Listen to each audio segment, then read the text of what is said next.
Yeah, if there's an echo, it's usually because you have two devices on.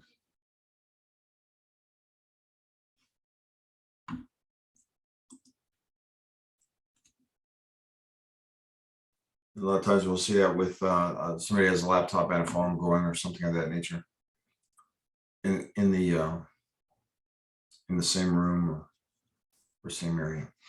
All right, we're gonna go ahead and jump in here. I'm gonna share my screen with you. We're doing RPR. We're gonna talk about the setup on it, how to use it real quick, and then a couple of little things you can do to help enhance your production if that's something you want to do by using RPR as well. And we'll just go ahead and click on this and share the screen real quick. Let's see.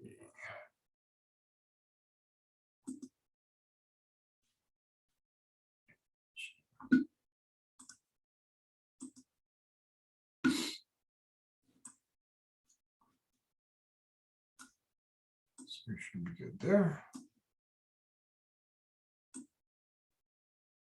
Out of curiosity, and you can throw it in the chat or you can unmute and respond if you want. But how many of you are actually using RPR? Anybody?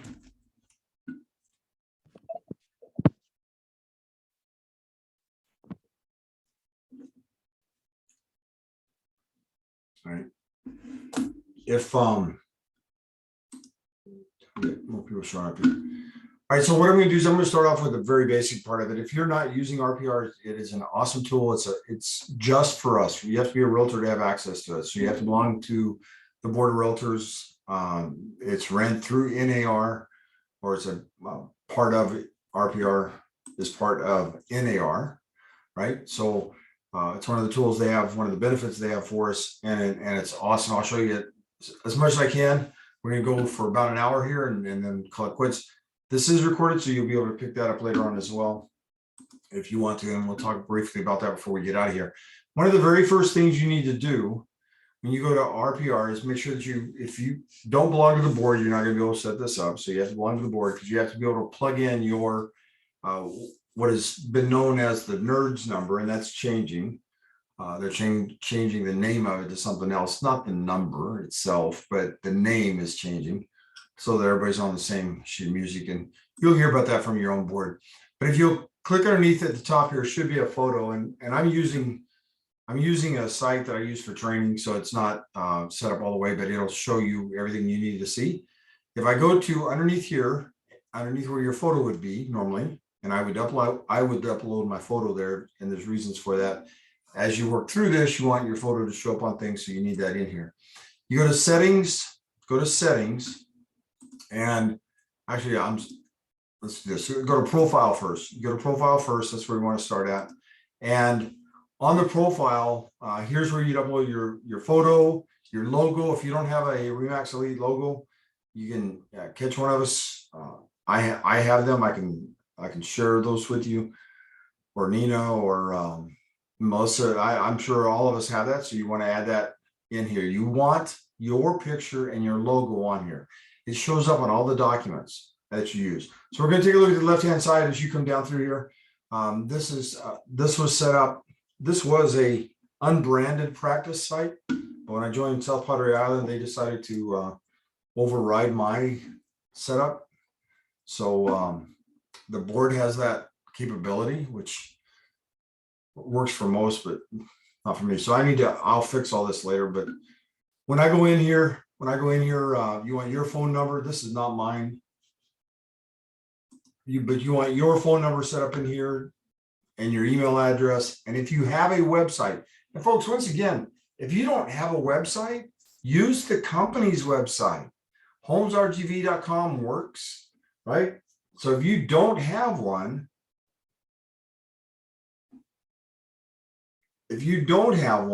then if you don't have a website, you should have. If you're actually with RE/MAX Elite, we should have that set up in Booge. And if not, if you have not got it set up and you don't want to use a domain name or anything else, you don't want to mess with it, then use homesrgv.com or what's the appropriate one for your area. All the areas have one. set up for themselves, and or at least I believe they do. So use that, but please don't put something out without a website on it. Please don't do that. And Sally, I see this entry you have in here, but I don't see anybody in the. There we go. There we go. There we go. I was gonna say I didn't see anybody in the waiting room, but it does show up. There we go. All right, so they should be in the and then your MLS. So when you go to your MLS, you want to actually put in your MLS. If you belong to multiple MLSs, you can actually do that, but you have to switch back and forth between which one you want to use. And so, for example, you see I have South Padre Island in here. I have no idea what that number is.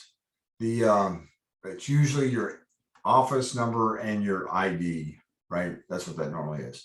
Every board runs that different. Like in McAllen, ours is our NERDS number, or what's been referred to as our NERDS number. Listing data status. This will show you what we have. This within the MLS. So you can go in, you set this up so that you can actually see what's going on with it. License information, designations, assistant. If you have an assistant, you can set it up so that an assistant can use this for you.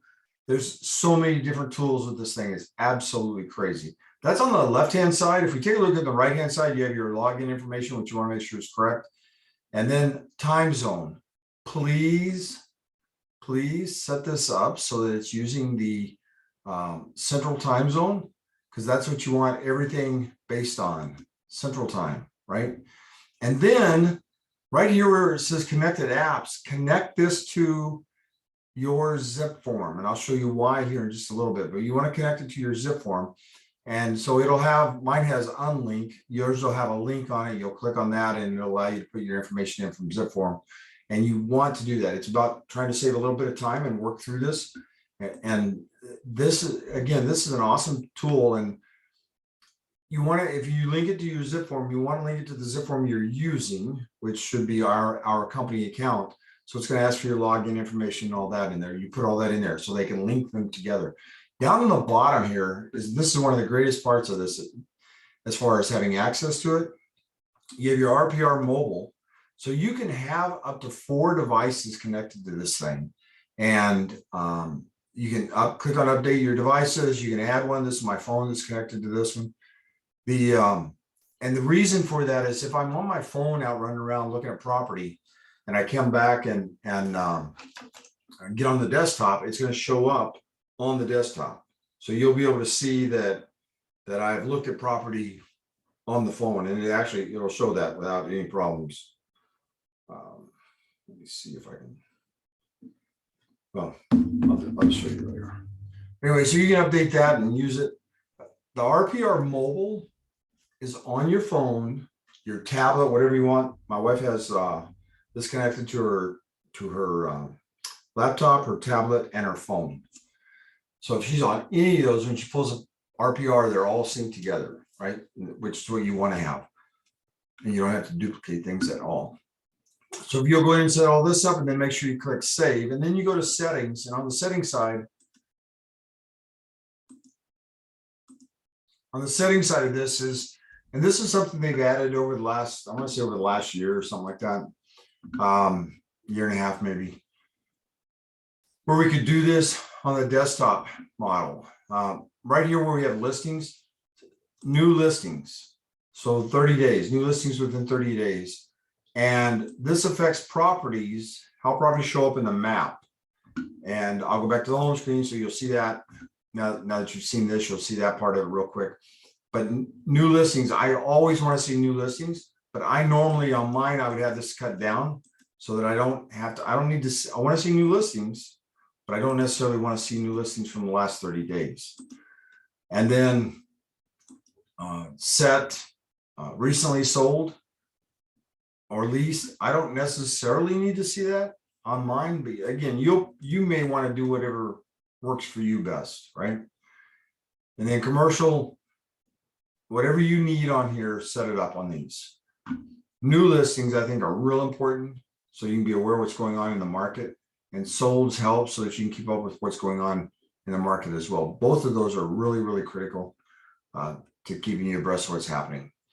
On the right-hand side, you have your market. You can actually go in here and decide which market you want to add to it. On this one, I have 3 set up because, like I said, I use this as a demo, and so I can set those up. So again, we went. All right. Let's go ahead and play hardball this morning. There we go.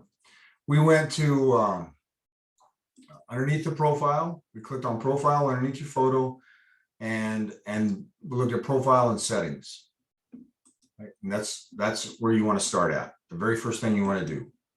And the 2 key takeaways there is make sure that you have your phone and your zip form linked to it. Right? Questions, comments? And again, as I go through this, I'm going to go through it fairly fast. But if you have a question, you can unmute and jump in, or you can throw it in the chat. We'll do that. Plus, it's being recorded, and I'll have this uploaded later on today, so you'll be able to actually see that version of it as well if you need it. And I'll show you where there's some other tools that you can work with. So this is, if you will, the home page. You decide how this is going to look. Up here at the top, you have home, research, marketing, reports. This is all everything. My work is any properties that you've actually clicked on, your saved searches. It works like almost like an MLS. But one of the reasons why I love this, one of the reasons, is because I can see here in the Lower Valley, we have 3 MLSs. We have South Padre Island, RGV MLS, and the Greater McAllen MLS. If I belong to the Greater McAllen MLS, I can still see what the other properties have as far as active listings without any problems.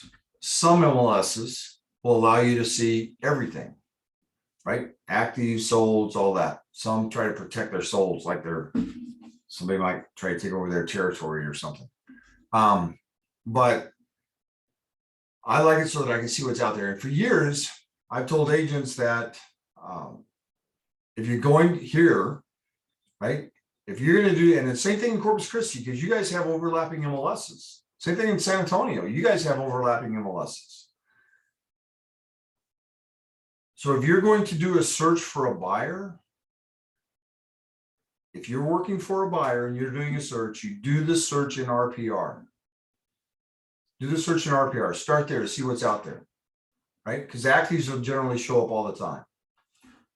And the reason for that is if I belong to the Corpus Christi MLS, but not Portland, I'm not going to see what Portland has in our area. And the same thing here in the Lower Valley. If it's a listing in Brownsville and they have it in the RGV MLS, I won't see it because I'm not a member there, right? So if I go into RPR, I'll see all listings, and in some cases all closed, all pendings, etc. As well, depending on the MLS. But anyway, my work is just yours. If you have your markets, your listings, save property searches, just like MLS, all that, your notes, everything you have done is right there. My work. That's one of the ways to see it, right there. And with this system, there's 2 to 3 different ways of doing everything.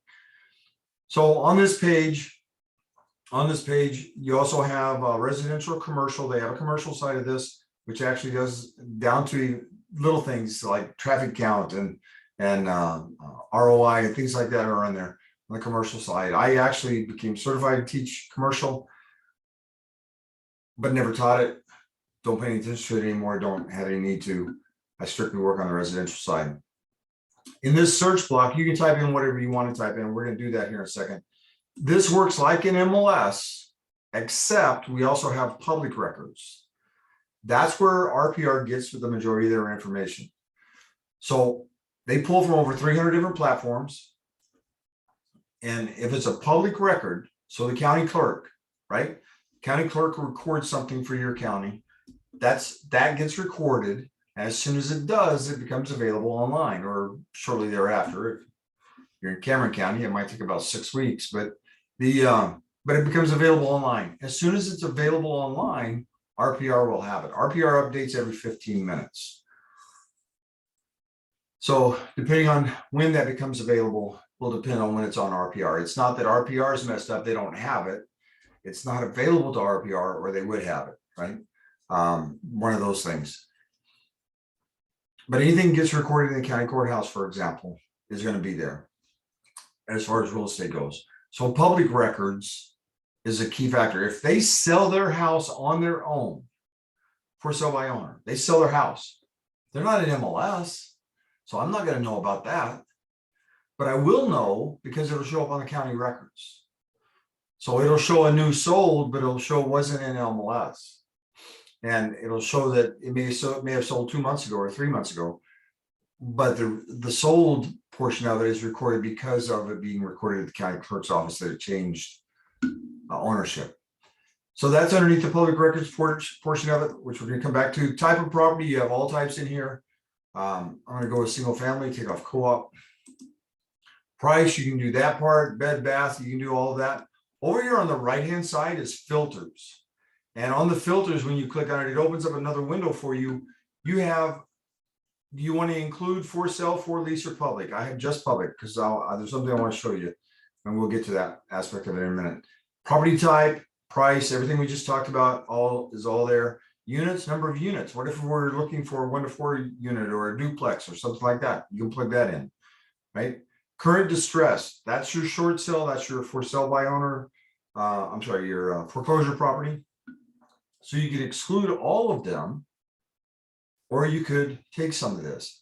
NOD is notice of default, 21 days prior to the auction, and the auction in the state of Texas is the first Tuesday of every month.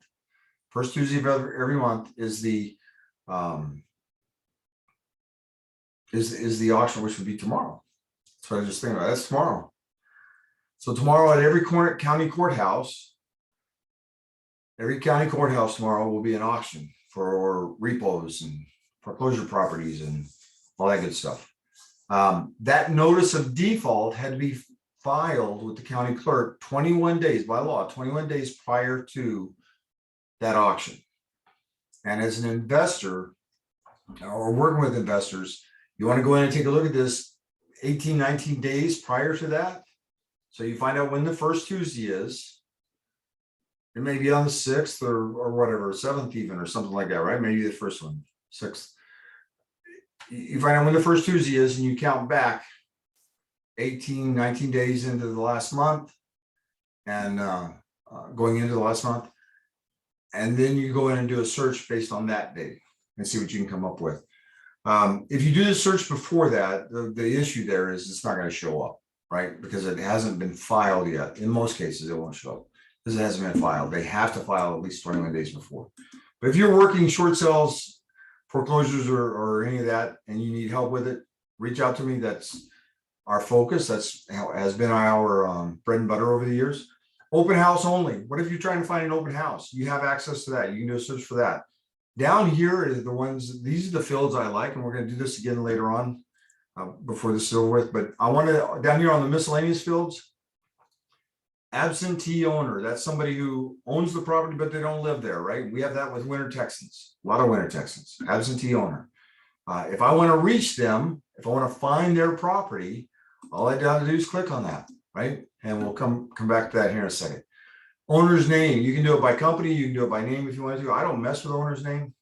I will do the owner occupied or absentee owner all the time to see what I have there.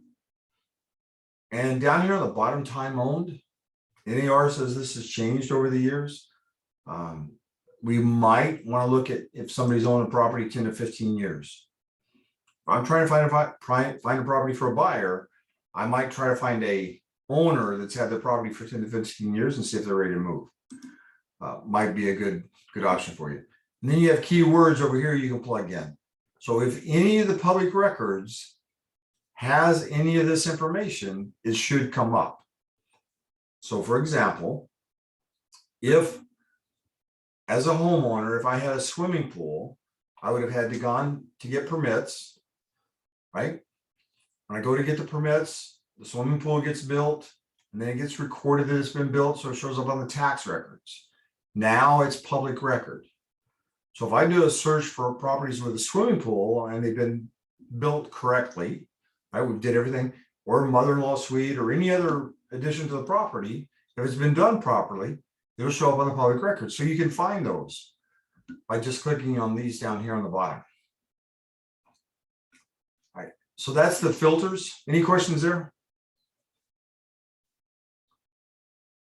All right, so you have, again, across the center here, you have the 3 dots here. You can collapse that if you want, or you can have it open. I have it open all the time because again, we use it. You can actually go in and create a CMA from here if you wanted to. You can just search on the map. I use the map a lot.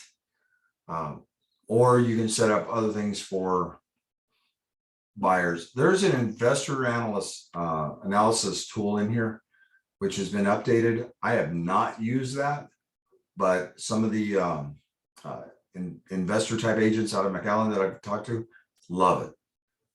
But you have to go ahead and check it out. I'm not, I haven't messed with it hardly at all. So this is my market. So up here at the top, here, I mentioned my markets. So if I click on that, it'll show you your markets, and you can go in here and change that. If you want to here as well, you can add or edit from here as well if you wanted to. And so there's the Harlingen one, and you see the new properties that are on there. Now, when I was talking about this earlier, so there's Austin, right? And you see some of the new properties, and let me see if I can get this. See that little pink one right there, that open, that means they're going to have an open house there, right? So if you don't put that into RPR, you put it in MLS. The MLS feeds out to RPR. Anytime you're doing an open house, put it in MLS. If you're doing an open house for another agent, for the listing agent, then tell the listing agent to put it into MLS. Make sure they do that. And when they do, it'll go out on all the feeds that your board has going on, which is going to be RPR for sure, probably Zillow, probably Realtor.com, and all the other syndications that go on out there, right? You want that open house out there. That's the easiest and cheapest way to get advertising, because it'll show up just like this one is here. And then one of the other things I want to show you on here is, if you look at these, any of them, you don't see any sold properties, right? And if you go in to look for them, a lot of times they won't show up because they have them blocked.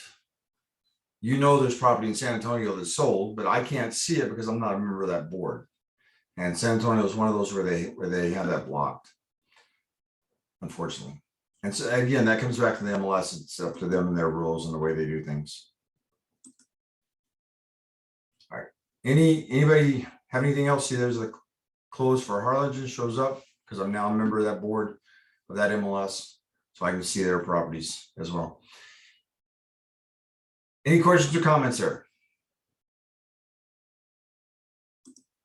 All right, so this has properties all over the United States. You can actually do a search for a property anywhere in the United States, anywhere in the United States, and it'll probably pull a property up. If you do a search for a property and it doesn't come up, call them. Call them and talk to them. They're available 24/7. If you call them at 2 o'clock in the morning, you'll still get some help, but they're focused on just this aspect of it. I've called at 2 o'clock in the morning for broker tools and was not able to get help, but on this kind of stuff, they can help you with it.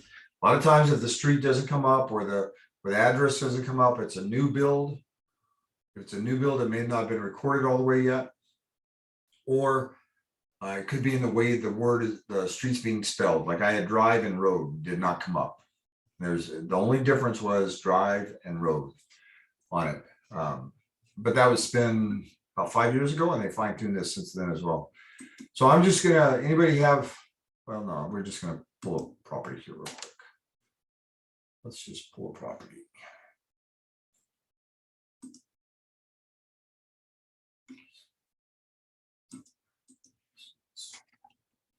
So this doesn't work for brand new construction, right? Right, because it has not been recorded yet, so it's not going to show up. It'll show everything around them in most cases. Right. Yeah, I noticed that. Do you know, my next question then is, do you know when it actually goes on? If it's a new construction? Like as soon as it gets recorded with the county clerk. Okay. And on average, that takes about how long? Also, they have to have it built out. They have to have all that. It has to pass all the inspections and do all that stuff. And once all that's done, once they're done and they have their occupancy certification, we're ready to move in, all that's going to get recorded. And when it gets recorded, usually, like I said, I made a comment about Cameron County, it takes about 6 weeks. So the builder gets everything over to the title company, gets everything over to the county clerk, so it gets recorded. But for it to actually show up on the system, it's going to take, for Cameron County, it takes about 6 weeks. Okay, perfect. Thank you. So, all right, so I just grabbed a property here real quick. This property is off the market. You can see it's a public record, and I don't know these people. It's in the history. It's probably one I clicked on. One of the things I want to show you is you have RVM and AVM. In here on this one, we have RVM, and what RVM is Realtor Value Model. That means that it's tied to the public records and your MLS. So AVM is an automated value like Zillow, right? The estimates, that's the automated value. RVM is real powerful, in my opinion, because you have all that public information that Zestimates has, but it's also tied to your MLS, which gives it a lot. And if you notice on this one, and I've used this system, the RVM, for example, is saying that this property is worth $217,000. That's their recommendation. And down here, they have 5 stars. You see the 5 stars? That's saying that the system believes that price range, 205 to 231, is a really, really good recommendation as far as price goes. However, like anything else we do, that looks good, sounds good, but what's going on with the property? Like when I open the front door and I smell cat urine, that's going to turn a buyer off. This can say there's 5 stars on it, but that's going to lower the value unless we can fix that. And that's where we come into play. We need to be there to actually talk to them about it. We can look at these. They can look at them. We can go to Zillow and take a look at them and see what they have out there. But none of that matters until you're actually at the property. So you go in and take a look at it and decide what you're going to do, but you use this system to help work with it. All right, so we're going to take this property. We're going to take a look at it real quick. You have all kinds of information on this property. Last time it sold, there's not, I don't see anything there. The features, owner facts. So this one is owner occupied. Occasionally, if they have a landline, it'll actually have their phone number there as well. The regular phone system, not mobile. There's your legal description, tax information, deed records. So this comes into play, and you can see the source is public, right? That's where they got that information. This comes into play because sometimes you'll see where they've sold the property. Like one of them, I was working with an agent maybe about 2-3 weeks ago. It had been sold in the family. And if I remember right, it's being repoed or on the verge of being repoed. But it'll generally show all their information, mortgage information, and other items in here as well, if that's available. One of the places to see some of that is if you click on history. So you have all these little tabs right here, charts, refined value, etc. We're just going to hit a couple of them, but on the history side of it, here's the prior sales transaction. So in 2015, this person bought it as a sole individual, separate property, right?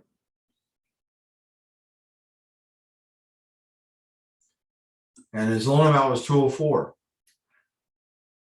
Not a major thing, but knowing that helps you see what's happening with that property, what's happening with properties in the area, right? And what type of loan was it? So if it was FHA or VA back then, maybe it's good for FHA or VA now. Where did it close at? This is an important factor. And I know we have issues with surveys now, but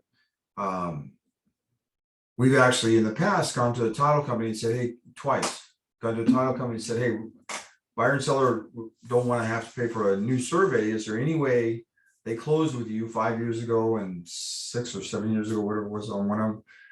Is there any possibility you could pull this up for us? And you might have that in your files. And both title companies said, yes, give us a few days. We'll see what we can get for you. And both of them were able to retrieve the old survey. So we're able to use it. Today, we know that before we use an old survey, we also need to check with the surveyor to make sure that we don't have any copyright issues, or the seller needs to check with them. That's their job. On the right-hand side, you have all the stats you could use. So if I was doing a CMA for this, there's a bunch of numbers that I can take a look at that might help me make decisions.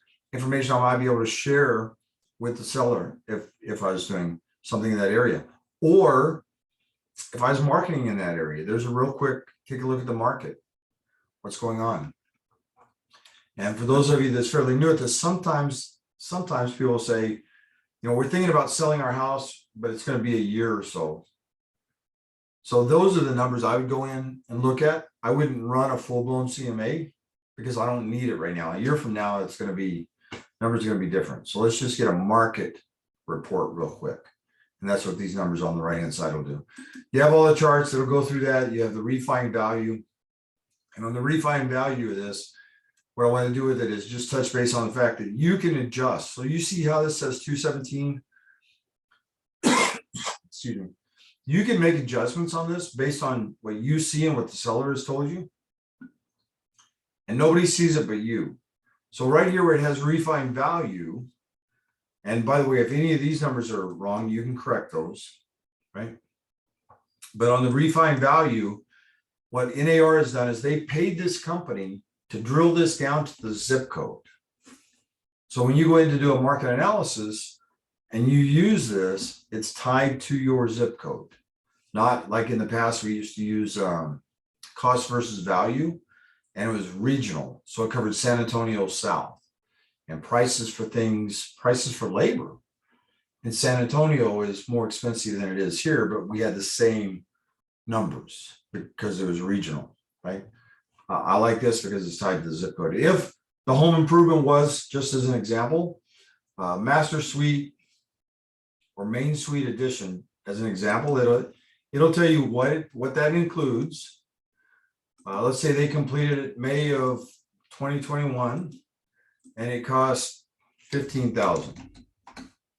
$15,000. There you go.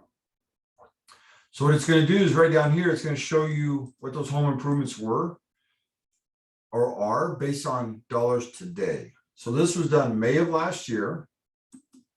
You click add. So they spent $15,000. Today it's only worth $6,700.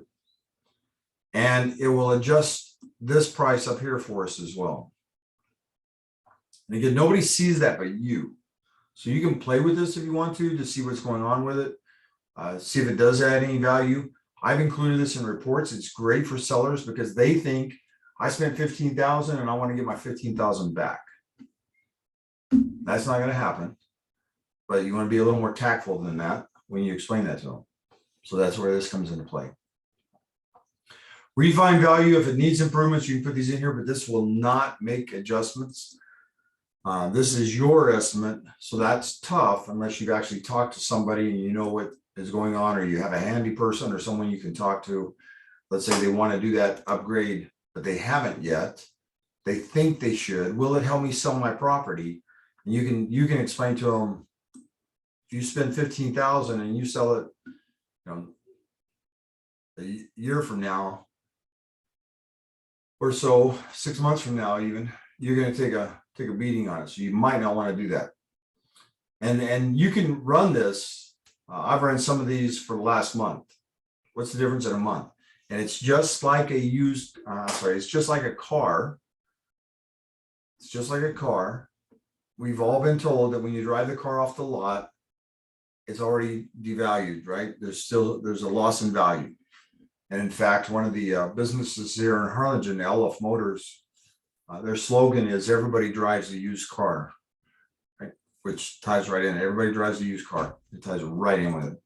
So even though they spent this today, they may not get that a week from now even. So Or they won't get that 15,000 back. Down here at the bottom, you have the market values. And these are just, you just drop them, put them where you think they need to be, what's going on with it. And it will make adjustments as well, down here on the bottom, and again, up here at the top. So you'll have all your adjustments, and again, the only person that can see this is you. So it allows you to go in and take a look at it. If I leave this like it is, that will show up in my CMA. So here on the right-hand side, I have create a report. I can click on that to create a report, or I can go over here to right now, or I can go over here to CMA. And when I click on CMA, it's going to allow me to walk through this. So here's an important part for you.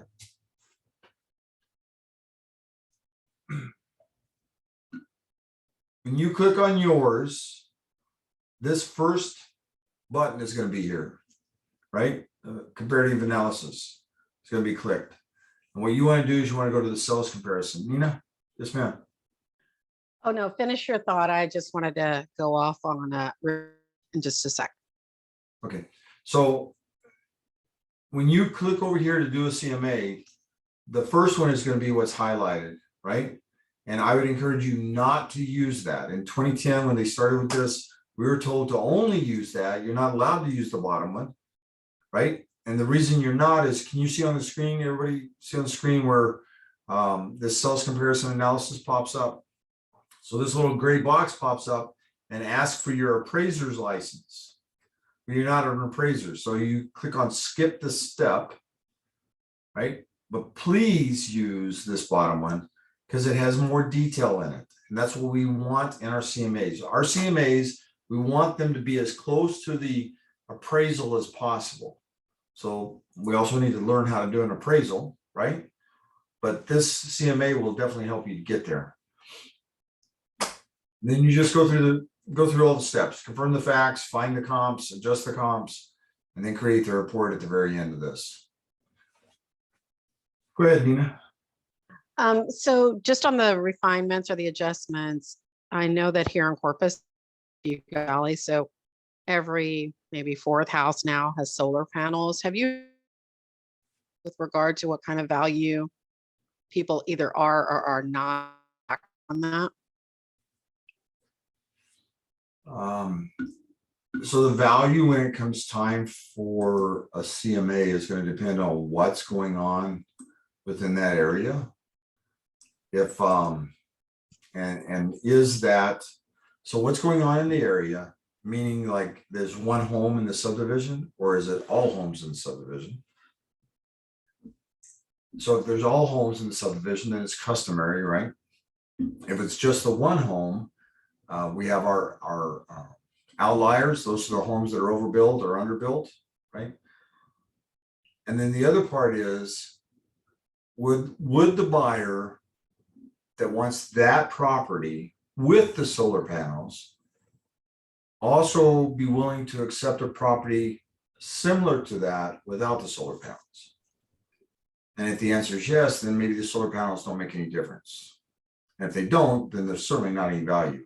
And most of the appraisers that that I've followed online and talked to are still saying it doesn't really add a whole lot of value to it.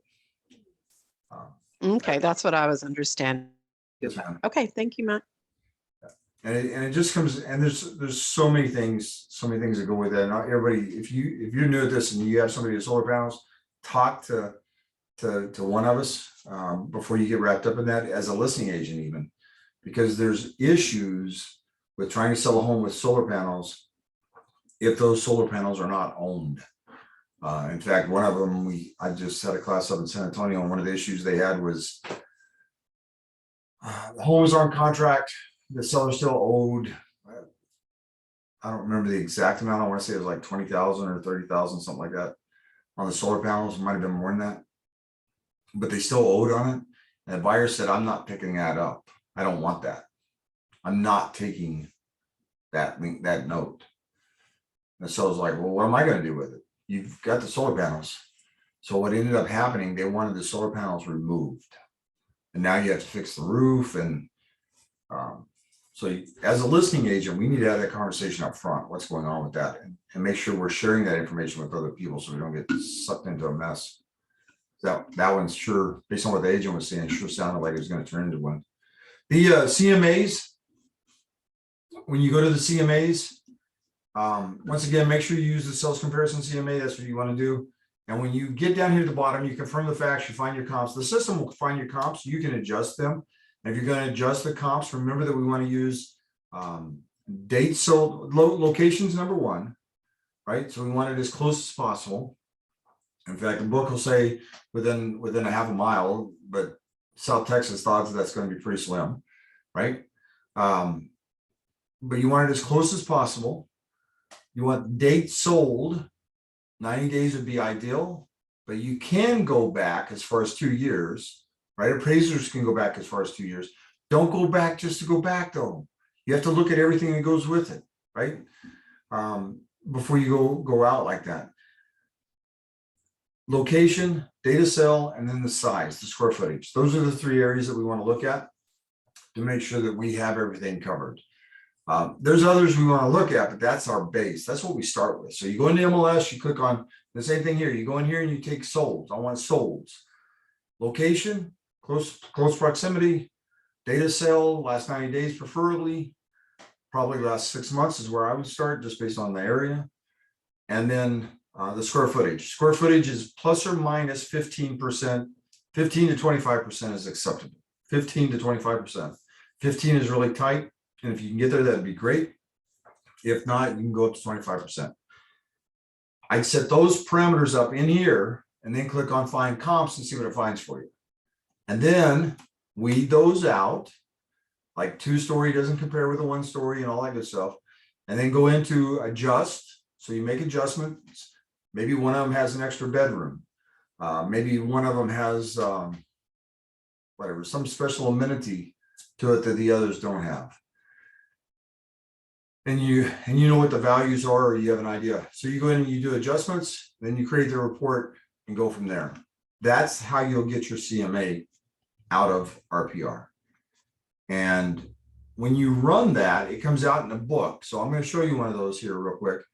But before I do that, I wanted to also click on neighborhood, because neighborhood is something you can use for marketing. I would highly encourage you to use it for marketing.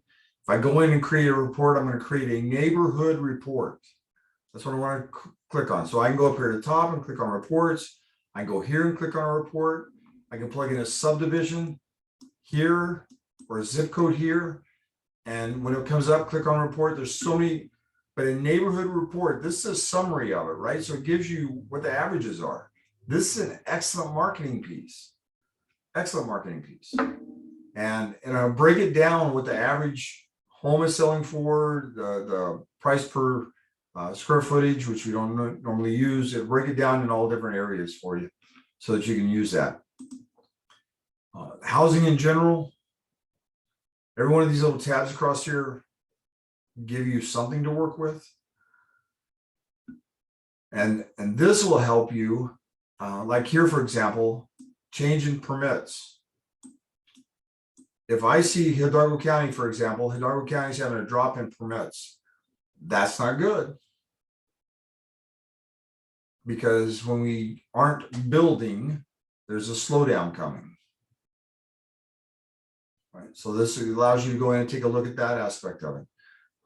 Texas, though, as a whole, up 22% on permits. So these are the kind of things that you can take these numbers and put them together and share those with your sellers, make a flyer out of it.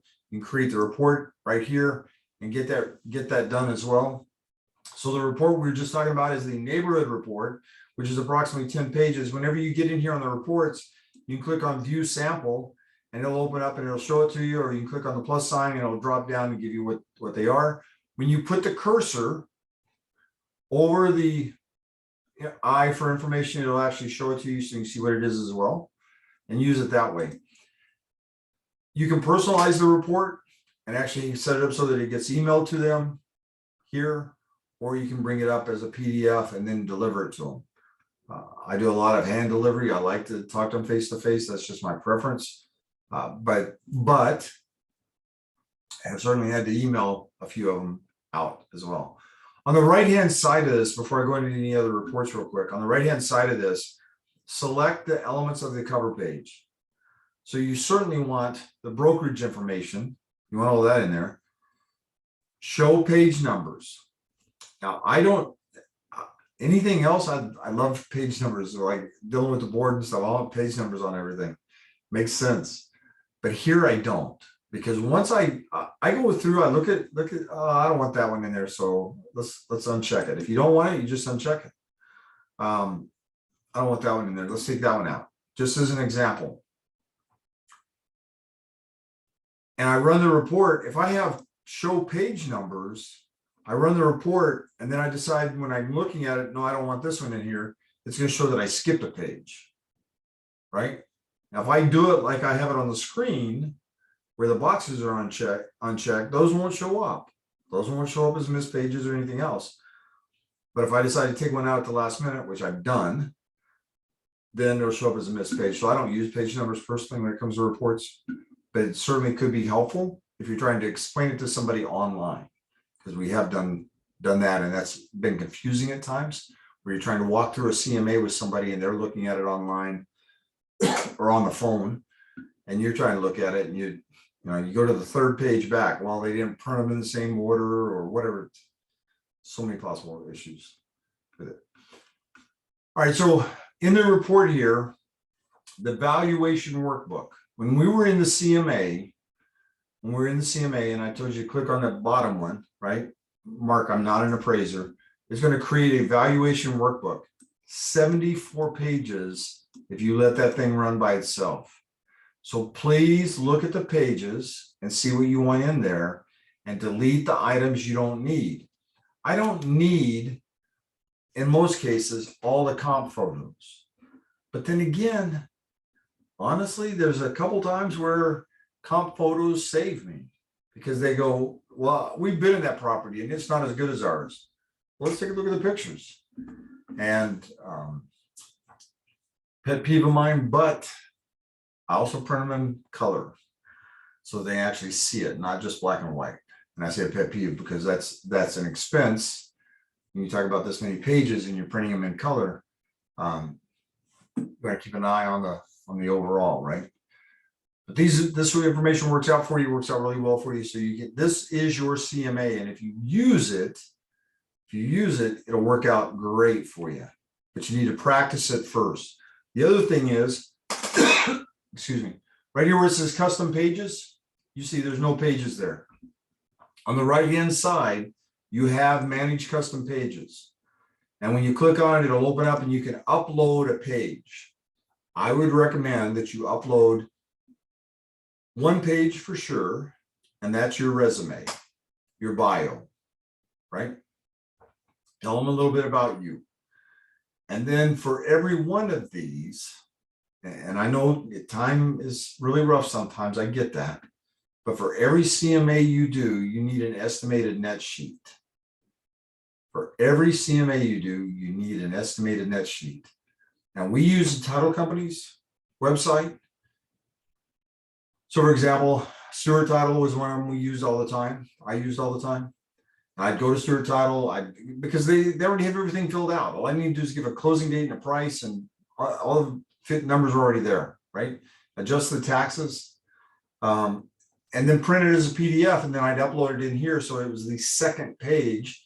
So I have that first page would be this one, like you see here with this young lady on there. Second one would be the resume, and the third one would be the estimated net sheet. And you can choose to either put it up front or you can put it at the end, which I've also done sometimes, because when you go to manage it, it'll allow you to choose where you want to put it. And that's your valuation workbook. That's what you need to use as a CMA. It works really well. If you're having problems with it, you can actually take a look at what MLS shows. So for example, I go in there and I look at it and I'm not finding the properties, go look at MLS. Sometimes doing a CMA is not easy. And I've said it over and over that in the line of work I was doing with the BPOs and working for the banks, I used to be able to knock out a CMA in 30 minutes or so. Today, we're talking 2 hours, 2.5 hours. if you're going to do a good CMA. And the difference is knowledge. Back then, I was doing a lot of cut and paste, square footage. I was doing plus or minus 200 because that's what I was told to use. That's not what you use. You when it comes to square footage, you're using 15% to 25% plus or minus. That's what you want to use. It's what appraisers use. So we want to stick with that. Anybody have any questions on this one? So any of the reports you do will stay in the system for you so that you can actually get them.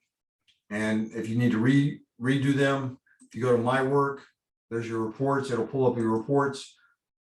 If you have any reports in there, you can reprint them. You can do a variety of things with them, depending on what you want to do or what you need to do. One of the other things with that is you can actually post things from here to social media as well, if you had a report that was in there. Let me see. All right, on the right-hand side, you see where it says My Searches.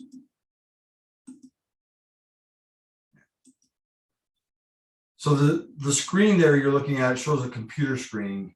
Had I done this on my phone, it would show a phone screen so that you would know exactly where you were at when you did it. Was it on your phone? Was it your tablet? Was it your computer? Where was it at? And it'll give you that information. And the one of the other last things I wanted to show you was, let's see, let's just grab one of these. Wow.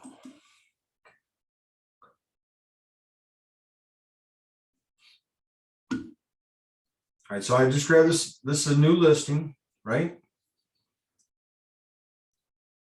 Just came on the market on the 28th. I'm going to show you two things. I'm going to show you three things with this real quick. Like, you notice they have description here. This is your MLS description. This is where you plug into remarks, public remarks in MLS. All right, I want you to see that because we're going to use that here in just a second. I'm going to come over here to create a report. First off, I'm going to click on the heart so I can save that one. And I can call it whatever I want to, but it's saved. I'm going to click on create a report. I'm going to create a flyer for that property. And what I want to do is I want to go to property flyer. Now, the reason I had you look at the remarks is you notice how the remarks come right over. That's not my listing, but, and just be careful how you do this. It's not my listing, but I could create this flyer and say,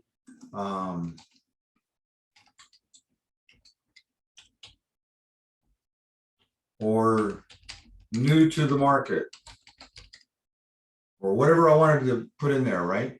And I could create a flyer for it.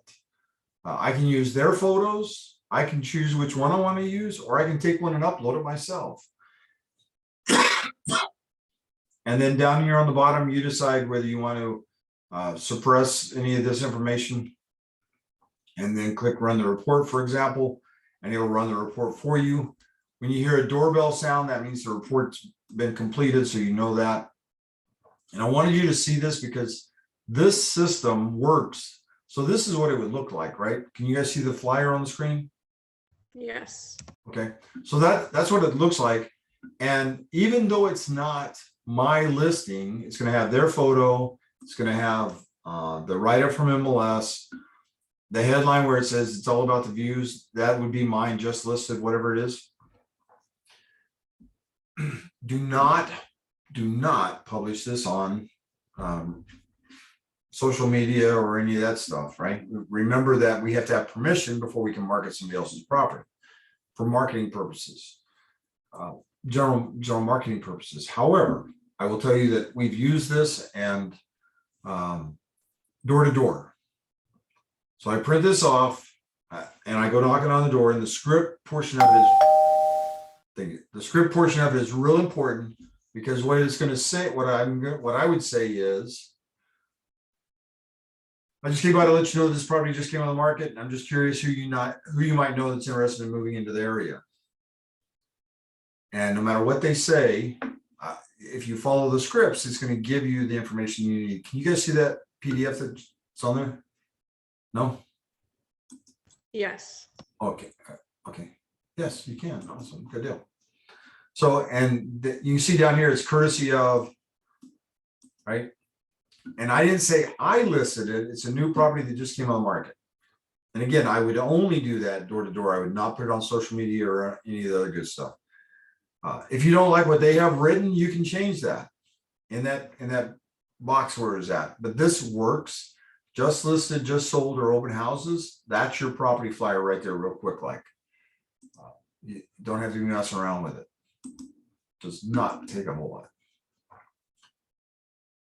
All right, and then the other thing I wanted to show you on this one, if we're going to go back to this, I'm going to go back to this property real quick. And on here, I'm going to click on the map.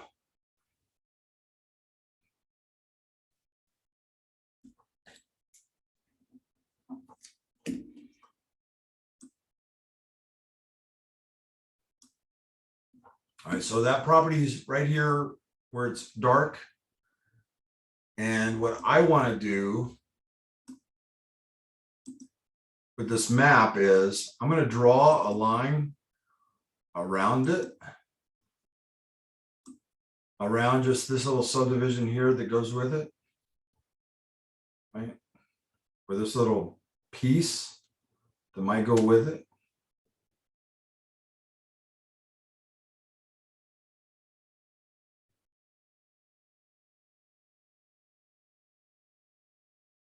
Obviously, I'm not an artist, but that works. I want to save the area.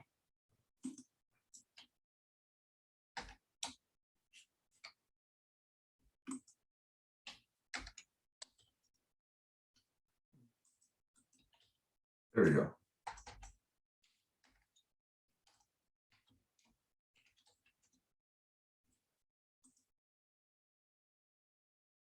All right. So now what I'm going to do is I'm going to go back over here. I'm going to go back over here. I want to pull up this area, right?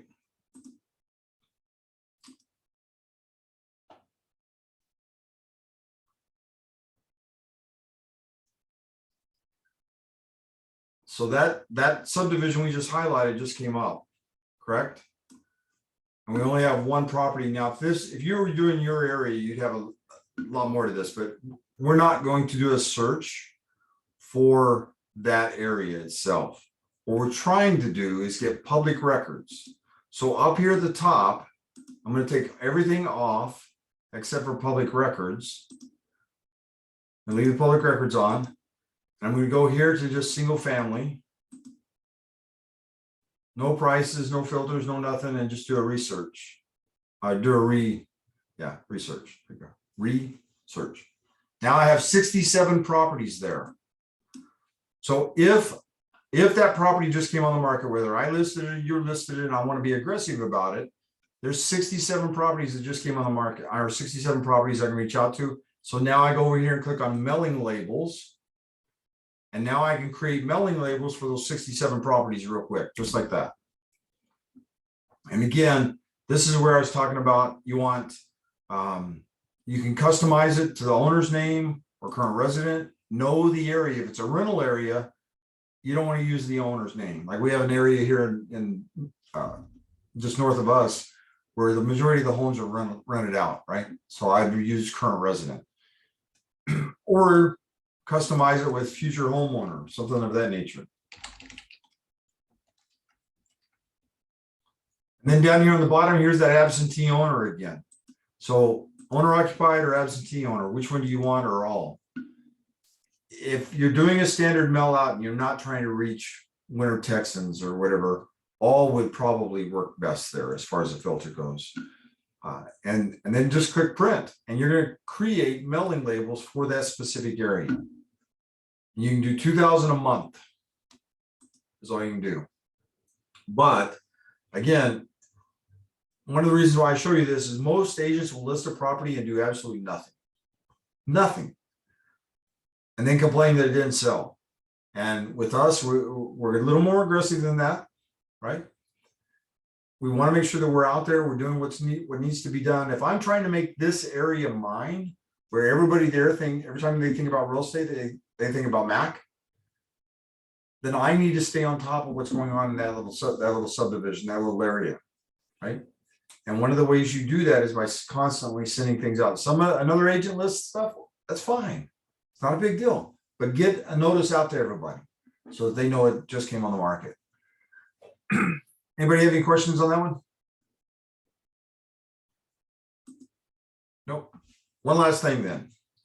I'm going to bring that same property up that we just had.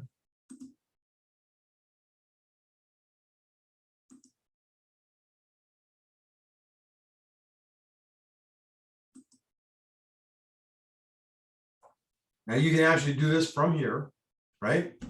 So you're looking at this, you've done the CMA for the buyer, you've done the CMA for the buyer, or you're getting ready to list the property. Either way, I'm going to scroll down here, and right here on the right-hand side where it says transaction, zip form transaction connect, I'm going to click on connect. And of course, mine's not set up all the way. But what it will do is it'll take you over to zip form. Yeah, it'll actually take you over to zip form and into your zip form account. And if you go into zip form, on the top left, there's an address there or buyer's name, however you set your files up. So when this does this, it's going to take you right over to their zip form. It's going to ask you. It opens up that window for new listing, a new transaction, new listing, buyer, etc. It'll open that window up. You say new listing, you type the address in, the templates get applied, everything. It does everything. You take everything from RPR right over to zip form. And when it opens up, it'll have all the information, your legal description, all that stuff you need will all be in there as well. So you don't have to redo anything. The last part of this one, I want to show you, you guys see the screen right there with YouTube? Yes. Okay, so I will throw this link in the chat for you, so you have it if you want it. But it's a YouTube channel that I started, and what I tried to do is upload some of the training. Like this one, I'll upload it later on today. But there's an RPR Advanced. I did that for Four Rivers. And there's also a RPR Mobile in here that I did for Four Rivers. And so you can go in and actually listen to those and play those back. The mobile is pretty good. I love the mobile. I stay on the phone most of the time with the mobile. Use it all the time. There's zip forms, listing agreements, and then of course this up here at the very top is our new agent training that we've gone through, or most of it is, right? And again, not everything's in here, but there's some things. There's RPR for the last time we did it, or one of the last times, right? Anybody have any questions there?